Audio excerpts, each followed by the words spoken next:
महिलाको शरीर अविश्वसनीय रूपमा विशेष हुन्छ।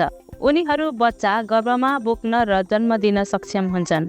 अवश्य पनि बच्चा जन्माउने कि नजन्माउने भन्ने निर्णय र यदि जन्माउने हो भने कहिले महिलादेखि महिला अनुसार फरक हुन्छ। तपाईले जे निर्णय गर्नु भए पनि यो बुझ्नु महत्त्वपूर्ण छ। गर्भावस्था कसरी सुरु हुन्छ र गर्भवती हुने सम्भावनालाई कस्ता कुराले असर गर्छ भनेर बुझ्न महत्त्वपूर्ण छ ताकि तपाईँ यस अनुसार योजना बनाउन सक्नुहुन्छ। महिलाको शरीरभित्र नियालेर हेरेर सुरु गरौँ। शरीरमा धेरै अङ्गहरू छन् जसले सँगै मिलेर बच्चा उत्पादन गर्ने काम गर्छन्। सँगै तिनीहरूले महिला प्रजनन प्रणाली बनाउँछन्। तिनीहरू योनि र पाठेघर, जसलाई प्राय गर्भाशय भनिन्छ, डिम्बविहीन नली र डिम्बाशय भनिन्छ। डिम्बाशयहरूमा हजारौं साना अण्डाहरू हुन्छन्, तर सामान्यतः महिलामा एक पटक मात्र एउटा अण्डा निस्कन्छ। अण्डा दुईवटा डिम्बविहीन नलीहरू मध्ये एउटाबाट तल जान्छ। महिलाले कन्डम नलगाएको पुरुषसँग यौन सम्पर्क गरेमा उसले आफ्नो लिङ्गबाट सेतो तरल पदार्थ उनको योनिमा छोड्न सक्छ। तरल पदार्थमा करोडौं साना कोषहरू हुन्छन् जसलाई शुक्रकीट भनिन्छ। गर्भवती हुनका लागि शुक्रकीट कोशिका योनि हुँदै गर्भाशयसम्म पौडिएर पुग्न आवश्यक छ, जसकारण त्यसले डिम्बविहीन नलीबाट आएको अण्डालाई भेट्न सक्छ। यदि कुनै पनि शुक्रकीट अण्डासम्म पुगेन भने महिला गर्भवती हुन सक्दैनन् र उनको यस मासिक चक्रको महिनावारी हुन्छ।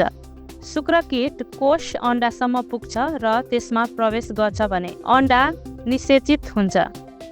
निषेचित अण्डा पाठेघरमा जान र गर्भावस्था सुरु हुनका लागि यसको भित्री भागमा टाँसिन आवश्यक छ। यदि महिलालाई यस्तो भयो भने अहिले गर्भवती भएकी महिला बच्चाको जन्म नभएसम्म वा गर्भावस्था समाप्त नभएसम्म महिनावारी हुने छैन। यसो भए गर्भवती हुने सम्भावना कसरी बढाउन सकिन्छ? यदि तपाईँ बच्चा जन्माउन चाहनुहुन्छ भने निम्न कुराहरू हुनु उत्तम हुन्छ। स्वस्थ तौलमा रहनु, तपाईँको चक्रको विशेष समय सीमामा यौन सम्पर्क गर्नु, धेरै रक्सी पिउन रोक्नु, धुम्रपान रोक्नु र कुनै पनि सङ्क्रमणका लागि परीक्षण र उपचार गर्नु। यी मध्ये कुनै पनि कुरामा मद्दतका लागि तपाईँ आफ्नो चिकित्सकसँग कुरा गर्न सक्नुहुन्छ। के दम्पतिहरू गर्भवती नभई यौन सम्पर्क गर्न सक्छन्?